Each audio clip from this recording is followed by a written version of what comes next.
The simplest yet the powerful quote, with great power comes great responsibility. While creating a satellite, scientists are faced with various responsibilities. One of them is to provide and maintain power to the satellite. To teach us more about power system, we have Mr. R. Ekundi sir present with us.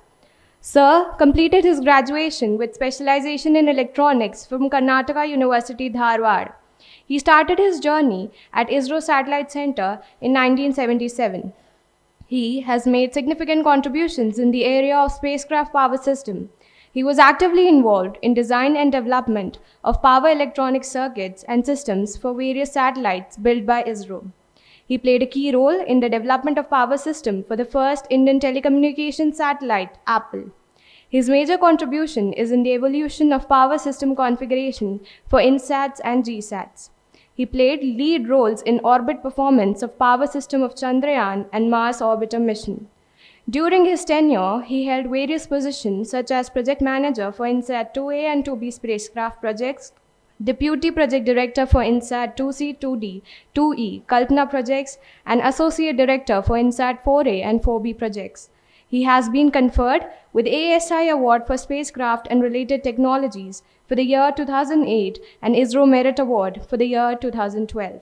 I would request R. Ekundi sir to carry forward our workshop.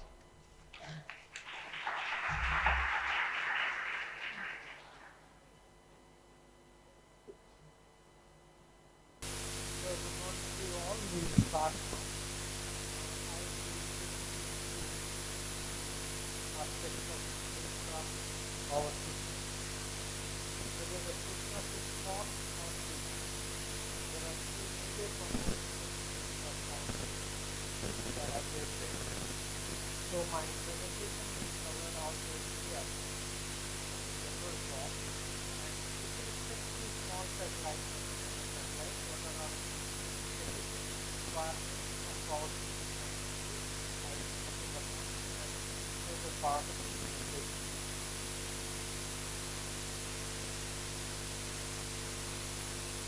Satellite systems we can divide into two categories. One is called payload. Payload is the system for which purpose the satellite is. For example, if it is a remote sensing satellite, there will be a camera. If it is a communication satellite, there will be a transponder. Those things are known as payload. But to support the payload, there will be support subsystems, and they are called as systems.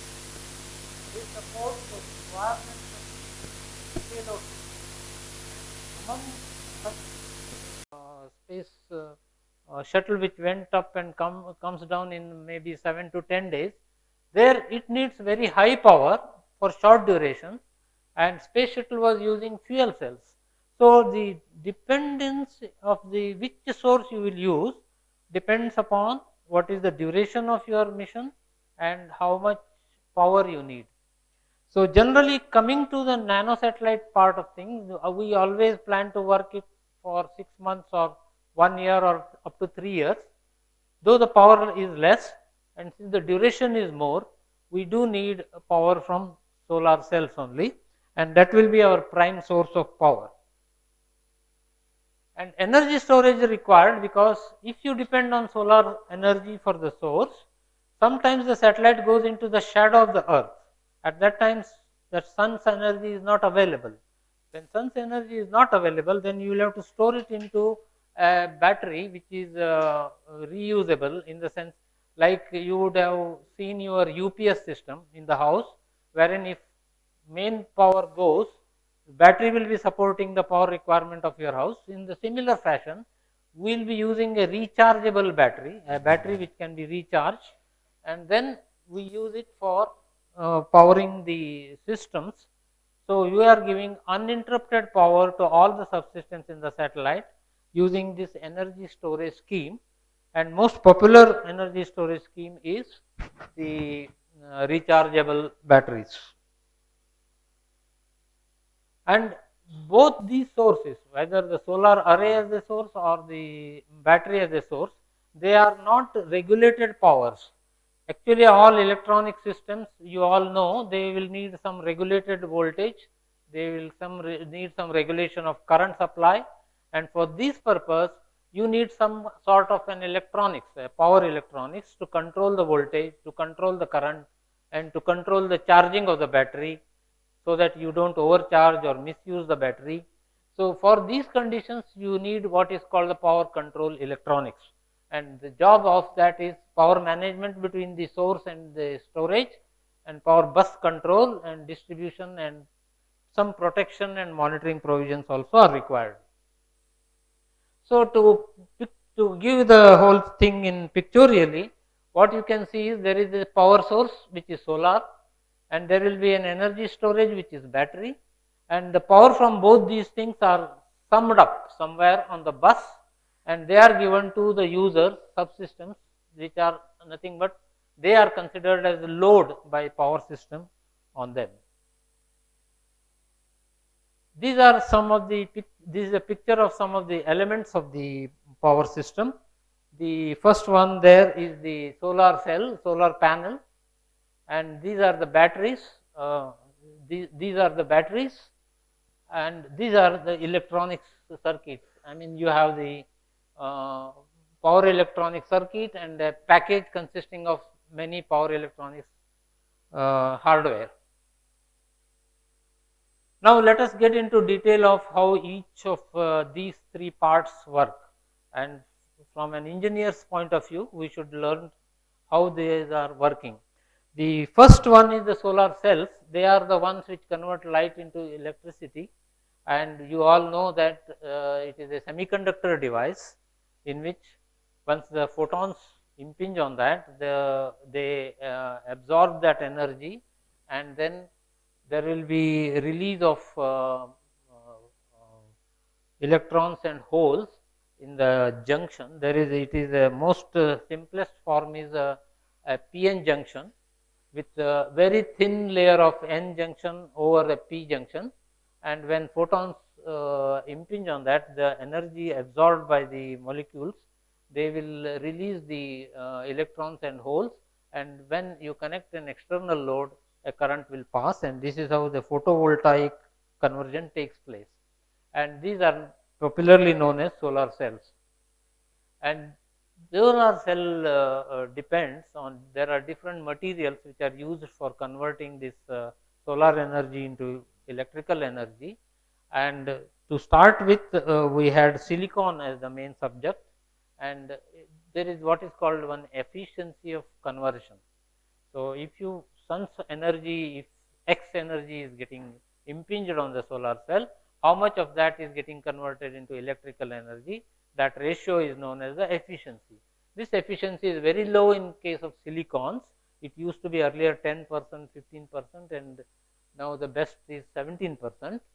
And then the researchers found different other materials, gallium arsenide, for example, double junction, gallium arsenide over germanium, dual junction, and the latest one, the state of the art junction, is the triple junction cell, which has an efficiency of up to 30%, 31% also has been achieved, and research is still going on to go on up to 40% and 50% and that kind of things.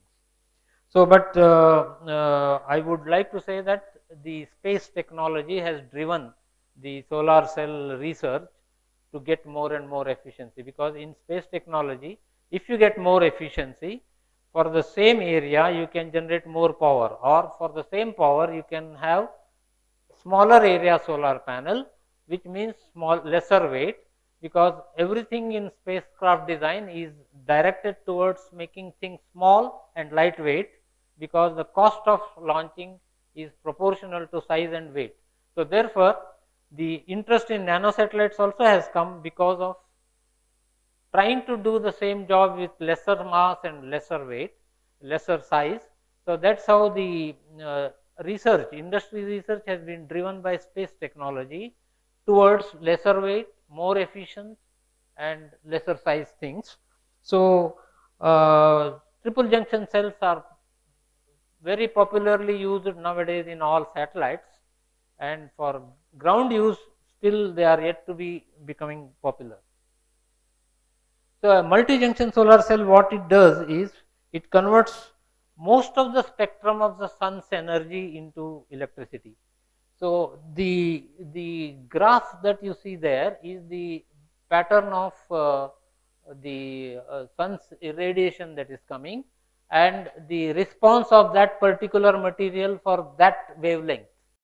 So the gallium indium phosphide is for the first up to 600 650 wavelength, and then gallium arsenide is more responsive to the 650 to 850 range, and then germanium is more responsive in the other part. So therefore three junctions will all these three junctions will convert light into electricity, and that's why you get more power. And this being the physics part of it, as an engineer we should be more interested in, or as an application person we should be more interested in its output characteristics, how the voltage and current characteristic of the solar cell is with respect to its input. So it is a popular curve known as solar cell curve, which is I am showing it here. In the x axis you have the output current, and y axis output current, and x axis is the voltage, output voltage. And if you keep the solar cell open circuited, means solar cell you keep, sunlight you fall, but don't draw any current, then it is called open circuit voltage. That is shown as VOC here. And if you short the output, take the output and fully short it, it will pass certain amount of current, and that is known as ISC, that is shown on the top, that is short circuit current. So the solar cell characteristic is such that on open it is one voltage, and when you fully short there is one fixed current. It cannot give current more than that value. So in each cell will give this much, but as and when you go on varying the load resistance, then the curve is like that IV curve, whatever is shown, it will be like that. And if you calculate the output power that is coming as a product of voltage into current, you will find that there is one particular point which is known as maximum power point, at which the product is the highest. So that means to say, if I take one solar cell and operate it at that particular voltage, then I can get maximum power out of that same cell. But if I operate it at any other different voltage, the power that I derive out, electrical power that I take out from that cell will be lesser. So therefore all our interest, all our control mechanism should be aiming towards operating the solar cell at that particular point, which is known as the maximum power point. So all power electronics or the power system design will be focusing on how we can take maximum power out of a given cell. So this is one important characteristic which we should understand. But unfortunately this curve that I have shown is not a constant curve, it keeps varying. It has different different factors affect the shape of the curve. For example, if intensity itself varies, sun's intensity varies, because due to season the sun's intensity keeps on varying, then the curve keeps on varying. So as you can see that one sun in AM 0 condition, air mass 0 condition, that is just above the Earth's atmosphere, the curve is like that, and if the sun intensity comes down, the current comes down almost proportionally, whereas the voltage reduces in logarithmically. This is one factor which affects the characteristic. The other factor that affects the characteristic is its temperature, because when this solar cell is working in the orbit, its temperature keeps on changing, because depending on how well oriented it is towards sun, or what is the control of thermal on that. So based on temperature also this curve is keeping on changing. If it is very cold, the voltage is high but the current is less, and if it is hot, the current is more and the voltage is less. So we need to take into account the whole range of operating temperature before deciding what is the best operating voltage for the solar cell. Also there is what is called a radiation effect, in the sense when the satellite is in the orbit, it is impinged upon all the charged particles, protons, electrons, etc. And these things affect the performance of the solar cell. So, in order that the solar cells are protected against these charged particles, already some design is there in which a cover glass is put on the solar cell to protect against overdose of those particles. But in spite of that, some amount of degradation takes place. Means today, as a fresh solar cell as launched today, if it gives 10 watts, after 5 years it may give 9 watts. That is the kind of changes that can happen. Means power goes on decreasing. So this is what is shown here. BOL is the beginning of life and EOL is end of life, and both in beginning of life to end of life, both current on as well as voltage will come down. So our job while designing the power system will be to take into account all these variations in the solar cell characteristics and then decide what will be our system. But solar cell is a very small device, because manufacturing a very big device is practically difficult. So small solar cells are made, and then these solar cells are connected in series as well as in parallel to get required amount of voltage and current. So that arrangement is called solar array. So solar cell is different, solar array is different. Solar array is a combination of cells arranged in series and parallel. When you connect them in series, you get voltage, required voltage, and when you connect them in parallel, you get required current. And for ease of control, the parallel cells are subdivided into number of sections. We call them as strings. So, and design considerations are the radiation effects, and then there will be a harness drop from the source to the point where the load is connected. So those things, and there will be loss factors, etc. And shadows also, sometimes body shadow comes on the solar panel, and that can create some performance problem for the solar cells. Those things have to be taken into account in solar array. So these solar cells are very small devices which are very fragile also. They are very delicate. So in a satellite, when you use, you will put them on what is called a more robust mechanical element called panel. So there will be a solar panel. This portion that is being shown is the panel, and the top whatever three things that you are seeing, they are called solar. They are solar cells. So these solar cells are pasted on the panel. They are like with an adhesive. They will be pasted. The adhesive also will be something space qualified adhesive, and it will be pasted, and they will be interconnected through what we call as interconnects. So as you can see, these bent lines that you are seeing between two cells, that is the interconnect. And as you can see, the interconnect has a special shape. The reason for that is that these are mounted on the panel with adhesive, no doubt, but this solar panel or the satellite, when it goes into eclipse, its temperature will go down like anything. It may go as low as minus 180 degrees, and when it comes into the sunlight part, when sun starts heating, it can go up to plus 60 degrees. So plus 60 to minus 180, when it goes up and down like this, if you make a direct connection, the connecting link will undergo expansion contraction, and these too many of expansion contraction will later on lead for it to break.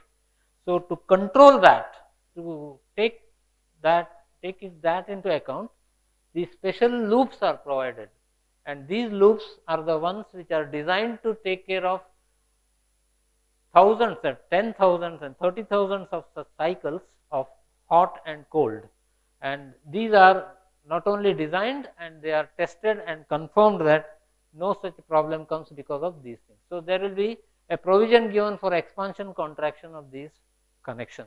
They are called interconnects. This is one of the important part of solar panel. So now once you decide that we are using the solar cells, and you have to now decide how many cells I have to use for a given satellite. So that is called solar array sizing exercise, in which we have to first find out the load power requirement, how much load power is required, and how much power we need for charging the battery. Because what happens is, when the satellite is in the orbit, there is a limited sunlit period and there is a limited eclipse period. So in the eclipse period, battery discharges, but in the sunlit period, all that discharge that has happened on the battery has to be put back. So to put back whatever energy that is gone, how much power I need to charge the battery, that also I have to take it, and that I have to take it from the solar array only. So solar array has to do the job of supplying to the load as well as charging the battery. So these two things have to be considered in account. And deteriorating generation with time, as I told, beginning of life to end of life, how it goes. So if I have 1 year life, so at the end of life I should ensure this power availability. So then how much is the packing efficiency? In the sense, just now I showed how solar cells are laid on the panel. So in the panel there will be gaps. So the size of the panel will be more than n into size of the cells. So therefore that packing efficiency we have to take into account to decide the size of the panel and which type of cell we are using. Nowadays anyway, multi-junction cell. And redundancy consideration, that is, suppose something fails, we should not be starving of power. So therefore one failure if I have to allow, so even with one particular part failure, I should build some margin. So if I need 100 watts, maybe I will design it for 110 watts at end of life. So that much is the redundancy consideration. So this is a picture of solar panel, the front side and the back side. Here whatever you see, these are all small solar cells. This much is one solar cell. You can imagine so many solar cells are used for one big panel. This is the panel of a very big satellite, and this side of the solar, this is the front side it is called, and so sunlight will be falling on this side, and all connections that are coming out, the output of this solar cell, they are taken through wires and connectors on the back side, and back side certain wiring will be involved. Now we will come to next to the energy storage part. And energy storage is by batteries. They are rechargeable batteries. They provide power during eclipse. And also there is one advantage of using these batteries. They will meet some peak power requirements. Suppose my satellite power requirement is only 30 watts, but sometimes I need 100 watt for just 1 minute. Then I don't have to design the whole power system or solar array for 100 watts. I can still design it for 30 plus a few watts, but the peak power can be given by battery in the same time. Even in sunlit it can supply peak power. So that kind of thing, advantage will be there because of using rechargeable batteries. So the one of the functions of the batteries is to meet the peak power requirement also, and it supports power during launch and power during some loss of lock. Sometimes the satellite may lose control and then solar panel may not see the sun, and until the control is restored back, again the battery can support the satellite requirements. So that is the job of the energy storage by batteries, and these batteries are nothing but chemical cells, electrochemical cells. You would have studied them, and there are cells are of two different types, that is chargeable or single use.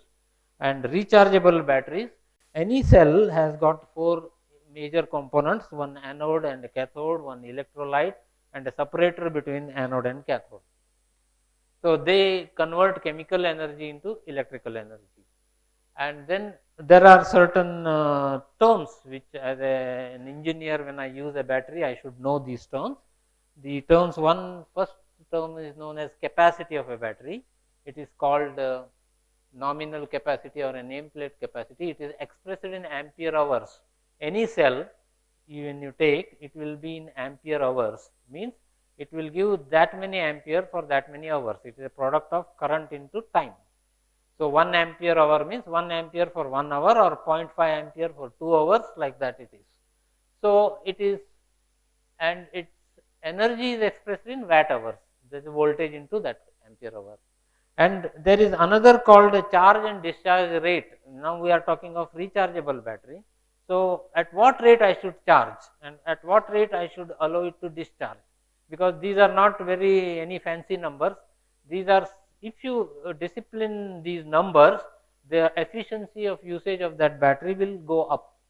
So then there is something called depth of discharge, means to how deep you go to discharge every time you discharge. That is, it is like cycling. Again, the battery, rechargeable battery undergoes cycling, in the sense one discharge, one charge is one cycle. So how deep you go in discharge is also matters, because in an orbit the life depends upon how many times I will be able to charge and discharge the battery. So if I have to discharge it for more number of times, I have to limit the DOD to be less, and if the DOD is more, then I can use it for very short durations only. So then there is another thing called the K factor, that is the recharge ratio, which is suppose I am using a battery of 10 ampere hour, and if I have taken out 2 ampere hour, then it is a 20% DOD. But when I charge back, if I give 2 ampere hour, the battery will not get fully charged. It is because any system is not 100% efficient. So I may have to give 2.2 ampere hour. This 2.2 by 2 is the recharge ratio. That is 10% more I have to give to bring the battery back to original capacity position. So this is called K factor. And then suppose you have completed the charging much in advance, then you will have to keep it in some controlled mode called trickle charge mode, so that it doesn't undergo self discharge. Because if you keep a battery charged and leave it open, it will have something called self discharge. So to avoid that, some trickle charge and all are given. So these are certain terms which we should be familiar with. And there have been different types of batteries which have been used in satellites, and lead acid battery was used only for terrestrial use. Nickel cadmium batteries have been used earlier, and later on nickel hydrogen batteries were used, and these days lithium ion battery is used for spacecrafts. Here also the technology development has come from the demands of the space systems. Advances have happened from nickel cadmium to nickel hydrogen to lithium ion batteries, and one of the figure of merit of these batteries is how many watt hours they can give per kg, because for the same mass, how many more power or how much more power I can extract from the battery. So from that point of view, nickel hydrogen was from 30 to 60 watt hour per kg, but nowadays lithium ion is being used, which has got 120 watt hour per kg. So this is very good this thing, and it is life also is very high, up to 15 years you can use them without any problem.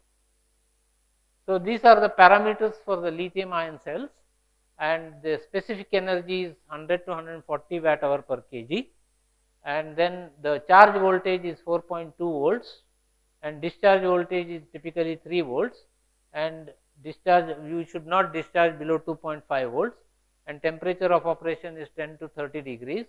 Charge efficiency is almost 100%, this is a very efficient cell, and watt hour efficiency is greater than 90%, and self discharge is very, very less. These are the different types of lithium ion cells that are being used in satellite. These are like small cells, the Sony and the other one that side, and their capacity is up to 2.5 ampere hour, milliampere hour, 2.5 ampere hour, up to 3 ampere hour are now available. And the bottom two that we are showing is very high capacity batteries, 40 ampere hour and 180 ampere hour cells and all that. So these are made for big satellites, and those can be used for small satellites. So these are the discharge characteristic of these different cells. As you can see, the cell voltage, fully charged cell voltage is in the order of 3.9, around 4 volts, and when you take the full amount capacity, the capacity as a percentage of depth of discharge, if you fully discharge, the voltages can go down as much as 3 volt and sometimes up to 2.5 volt. The one important information with respect to lithium ion batteries is that you should not discharge them below 2.5 volts and you should not charge them above 4.2 volts.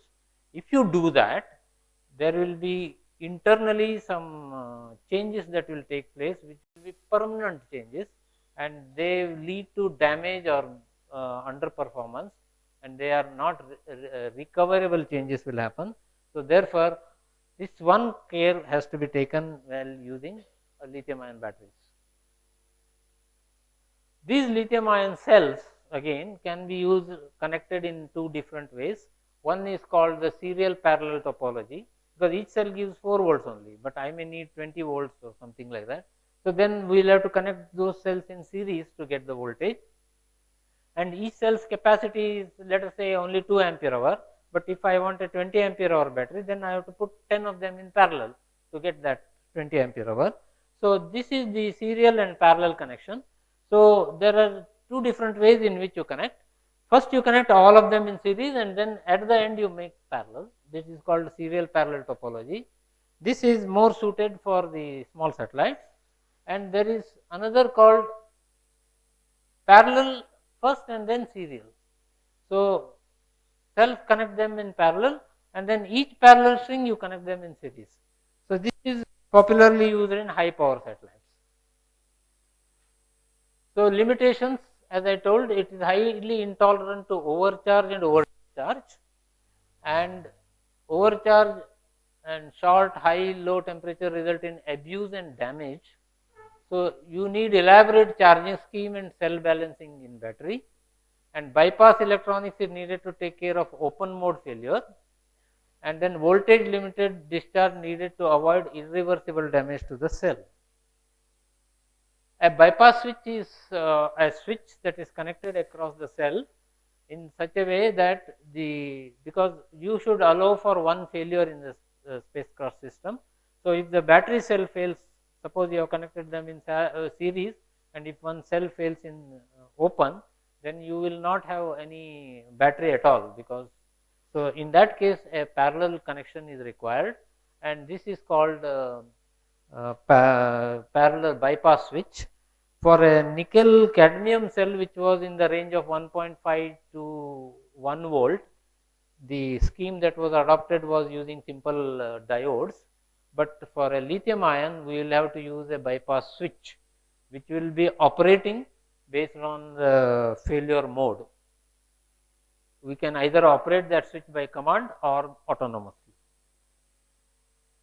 Cell balancing is also important in case of a lithium ion battery. In the sense, what happens is when you connect, say, some 10 cells in series and start discharging and charging, each cell will not behave in the same way. There is person to person variation like that, cell to cell performance variation will be there. The result of that, what happens is when you operate it some 1000 times, one cell will be more weak than the remaining cells, or one cell may need charging for a more time than the others. So when others get fully charged and this does not get fully charged, then the fully charged cell should not be overcharged. So for that you need a bypass, that cell balancing purpose. So suppose this cell has reached suppose I want to charge all the cells to 4 volts. Suppose this cell has reached already 4 volts, whereas the top cell is still 3.9. Then what I need to do is, current is anyway coming, so the extra current that is coming for the 4 volt cell I have to bypass it. To bypass it, there is what is called the balancing circuit, which will take all the current and which will maintain the voltage of the cell always 4 volts till other cell also reaches 4 volts. Then only I stop the overall charging. So this kind of cell balancing principle is required for assuring more life or longer life for the whole battery. So this cell is protected against overcharge like this. So what happens is here graphically it is shown that you can see that this cell has already reached the full voltage much earlier than this cell. So this cell, so bypass has happened to the first cell, this cell, and this cell continues to get charged, and only after this much time, almost you can see 9 hours, maybe 5 hours, the other cell gets charged. So, this way cell balancing will make sure that all cells at the end of total charging will be at the same voltage. At the end of at the extreme right of the graph, you see that all cells have reached the same voltage. This is the cell convergence during balancing. So, a configuration of the battery will then consist of one cell across which you need a bypass switch to take care of its open mode failure and a balancing electronics to take care of cell balancing. So, onboard battery management, coming to how to do that, then parameters which are to be controlled are the maximum DOD to which it has to go, then the temperature of the battery has to be controlled and the charge has to be controlled, charge rate and charge amount and all that.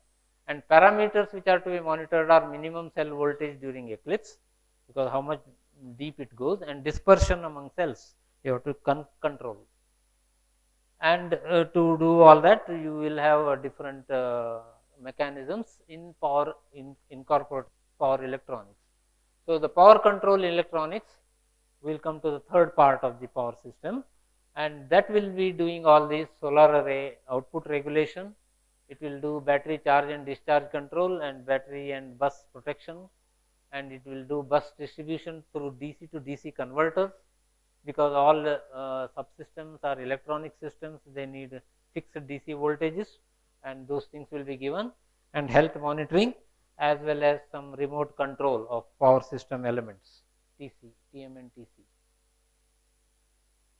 So, when we want to give power to the users from these two sources, solar cell as well as battery, and then we want to give it to the users, there are two different types of systems. One is called a centralized power system, other one is called a decentralized power system.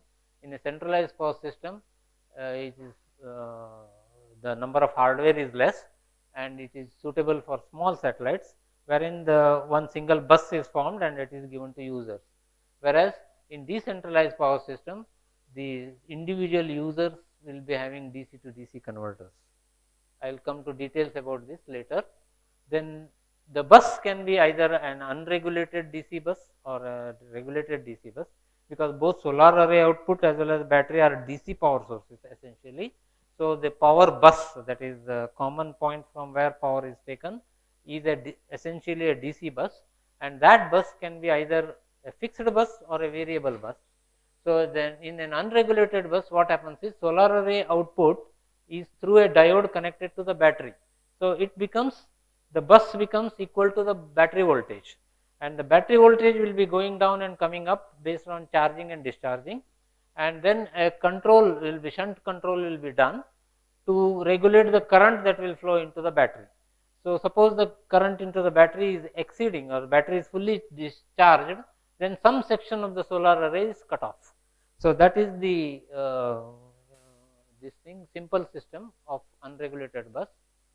And in a regulated bus, what happens is, whether it is through the solar array or through the battery, bus voltage is always maintained at a fixed value, something like say 70 volt or 42 volt or 50 volt, like that, and that fixed voltage is given to all users.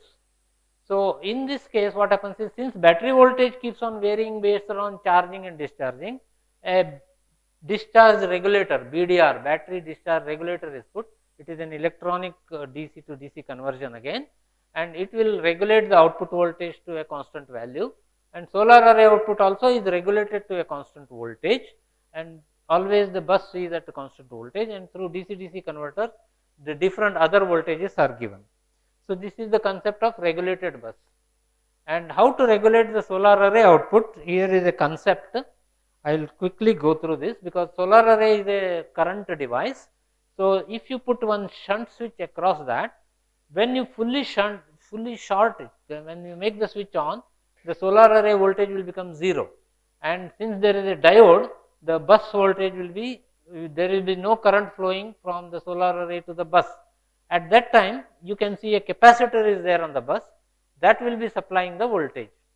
But when capacitor discharges below a certain value, there is a comparator which will make sure that this switch goes off. Once the switch goes off, all the current of the solar array goes to charging the capacitor. When the capacitor starts charging, its voltage will go up, and once it reaches a certain voltage, again a feedback is given to close the shunt switch. So that means to say, we are controlling the voltage on the capacitor between two limits. Between whatever two limits we control, the average of that will be the bus voltage. So this is how the solar array output regulation is done. It is more efficient way because no extra dissipation takes place anywhere. Now coming to battery charging operations, first we should decide what rate we have to charge, because it is based on the characteristic of the battery that we have used, and then after charging we have to recognize the end of charge. So end of charge recognition was very challenging in case of nickel cadmium and nickel hydrogen batteries, but however in case of lithium ion it is very simple now, that voltage itself will tell you that it is end of charge. So we charge it to certain voltage and say it is fully charged.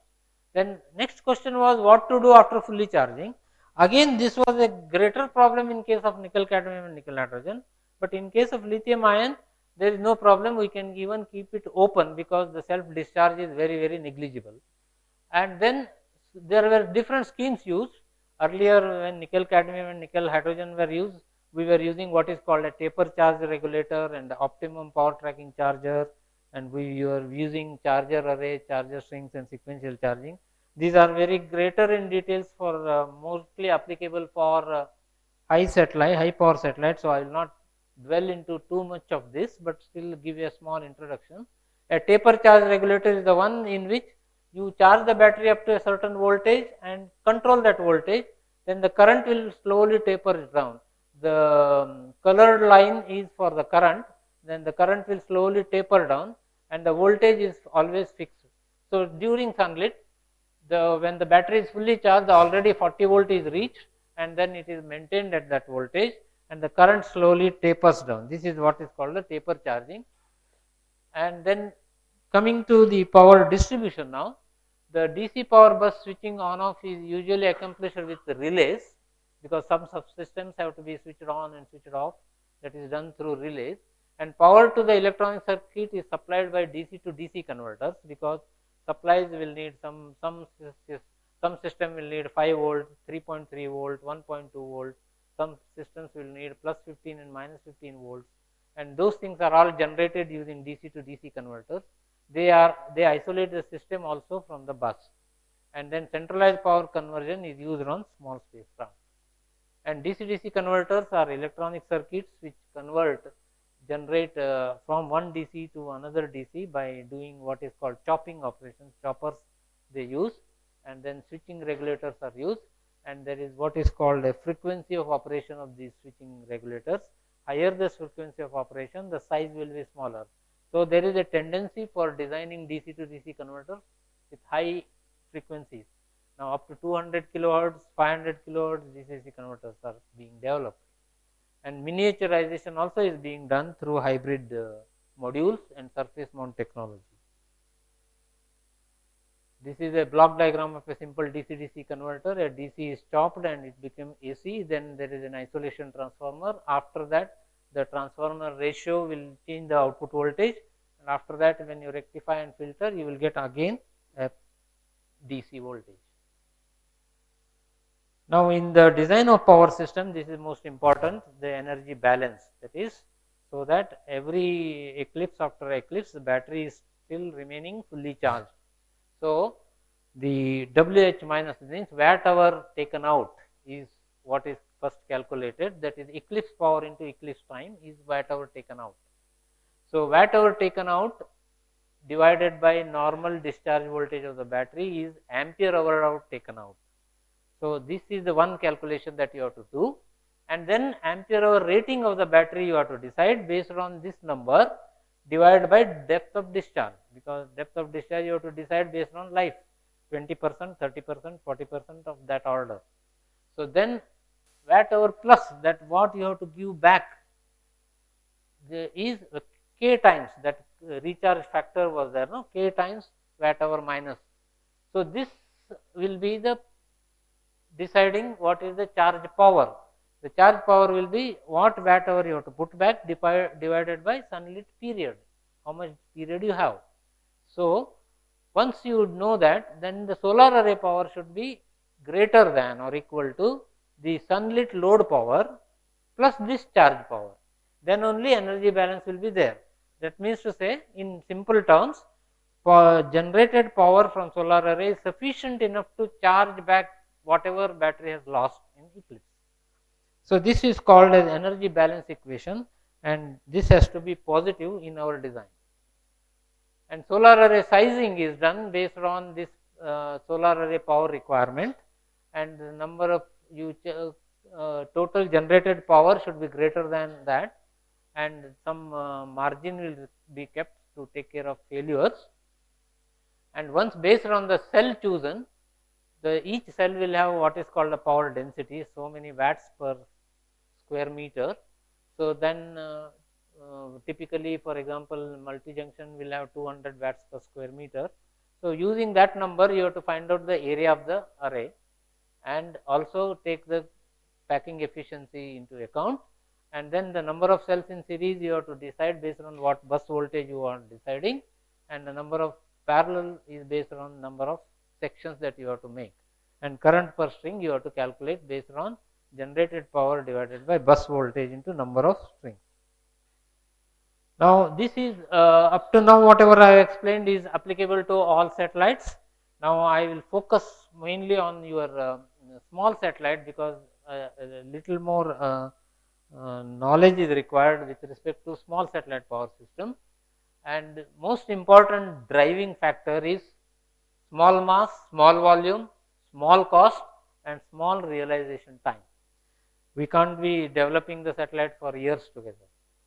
So, these are the design drivers, and for that the choice of power system as of today's technology is that you use photovoltaic cells using multi-junction solar cells, you use rechargeable battery, that is lithium ion only you use because they are the state of the art best cells, and then you have a simple load and battery management electronics. And typically these small satellites are in the low Earth orbit, in which the orbit duration will be 100 minutes. These are typical numbers. Sunlit duration will be 65 minutes and eclipse duration will be 35 minutes, and sun aspect angle and percentage of eclipse duration in given orbit is key factor in designing the system, and positive energy balance to be ensured with battery DOD of the order of 20%, because number of discharge cycles will be almost 14 per day. Some of the specific functional requirements of a small satellite is that small satellite is supposed to be off during launch, and then it has to turn on only after it is launched. So, therefore, you will have to have one circuit to sense the detachment of the satellite from the rocket and then turn on the satellite.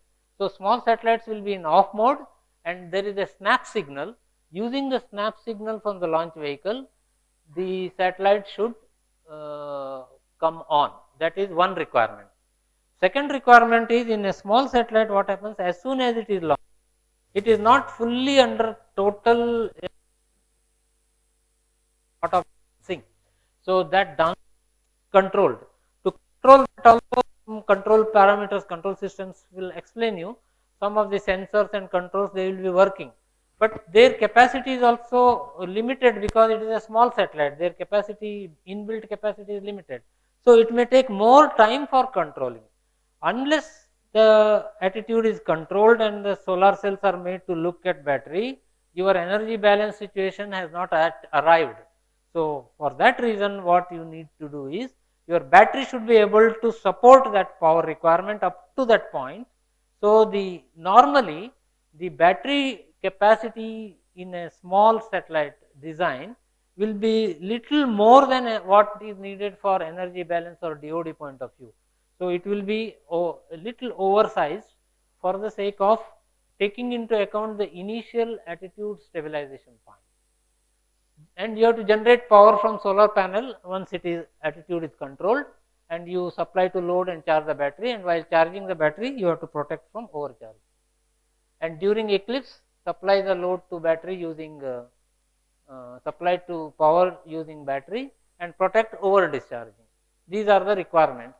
And load management is bus formation for smooth transfer and regulate supply voltage levels and switch on of loads on request from OBC. And protection against overcurrent and health monitoring has to be done. These are functional requirements of power system in a small satellite.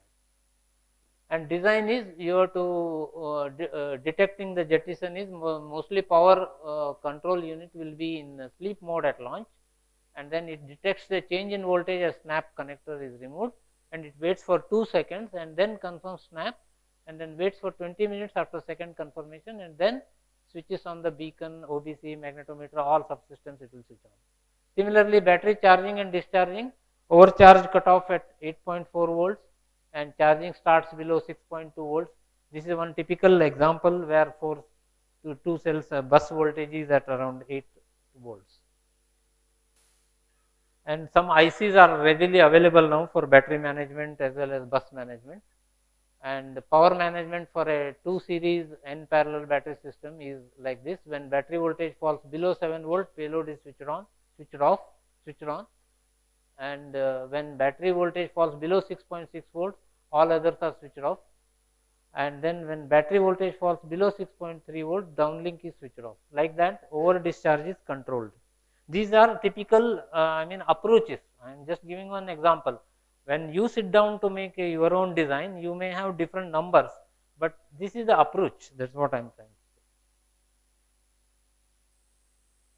And the typical power generation in a small satellite will not be a steady power, and it will depend on the orientation and the position of the satellite in the orbit and sun's position and all those things. As a result, different there will be panels differently mounted on different surfaces. So as a result, the ultimate power will be varying, like what is shown on the top, that is the total power. So it can be as high as 15 watts, or it can go as low as 11 watts also on sometimes.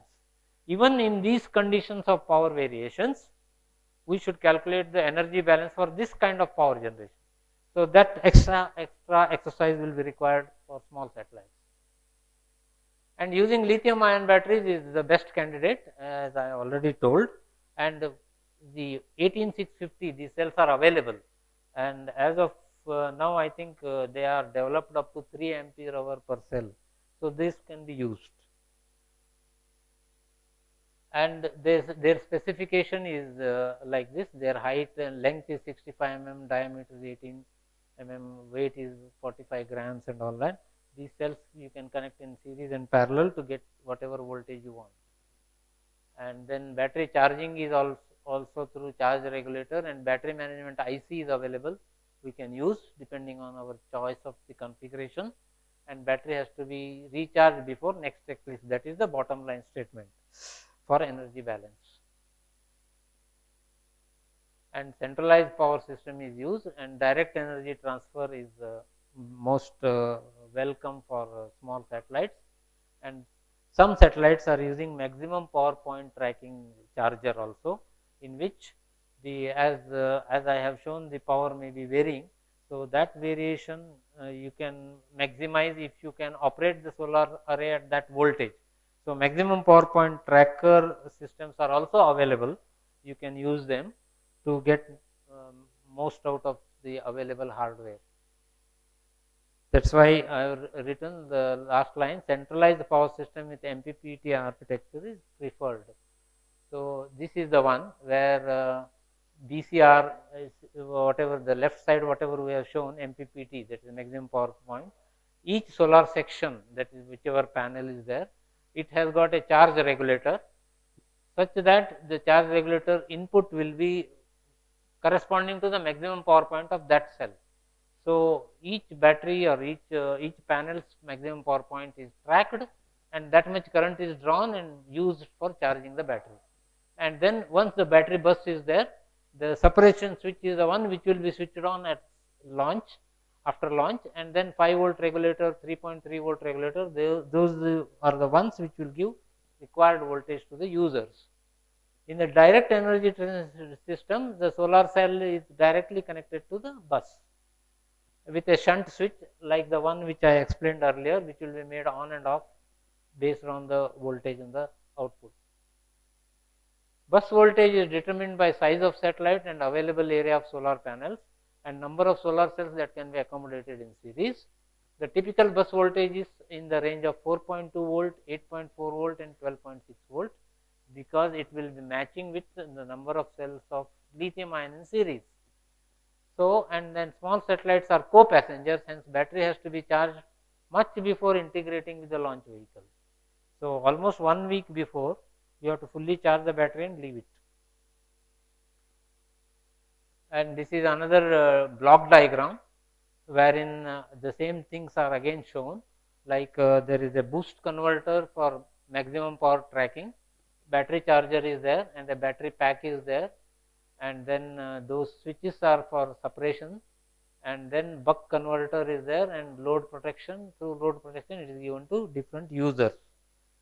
Of course, when we sit down to make your satellite, the block diagram will be on similar lines, but it can be different depending on what subsystems we are using. And then power electronics job, I have already explained that there will be bus regulation and distribution, battery management, and interface with some deployment mechanism will be there. Some systems may have to be deployed. Special arrangements are required for that. And while testing with ground, some ground checkout interface also are required. And DC-DC converters are used, and buck converters for bringing down the bus voltage to meet user requirements, and boost for charging. And this is the shunt control, similar to whatever solar array output, how to control and all that. These are greater details. I will skip these things because this we can get into details after the. Of course, this I have already explained. The principal operation is upper string and lower point will be operating the shunt switch that is there across each of the sections. And through DC-DC converters and on-off relays, the power is distributed to the users. And nowadays, technology is developing, and ASIC-based power systems are available, and current sensing is available. MOSFET drivers are available, and comparators are available. All these you can integrate into a small piece and make a power system of one card alone in a satellite. So, there is a concept of a unified power system, that is this left side what you see is a board, power system board, and right side what you see is an arrangement of battery cells, and you can club them and house them one above the other and make it in more compact. So, this kind of things ideas are there. We can generate our own ideas for any more miniaturization that is possible, and then some super capacitors are also being considered for low life requirements. So, they are highly energetic, energy density is also high, and they can be used for beacon in small satellites. For peak power requirements and all, we can use them. That is, these are the typical small satellites. They are called CubeSats and NanoSats. You can see that the solar panels are available on the body on different parts, and in some satellites they are made deployable. They are at the time of launch they are closed, and afterwards they are deployed.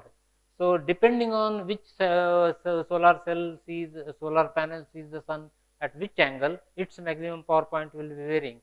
Therefore, in such satellites it is important to make maximum power point tracking power systems. And this is data about the solar about the battery cells. Different cells are available. COTS means commercial off the shelf cells are available. We can use them effectively for different mass and different capacity and all that.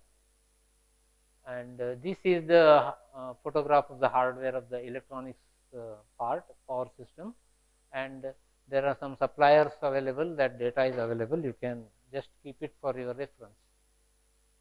This is a wired board, how it looks, and that shows it. Thank you.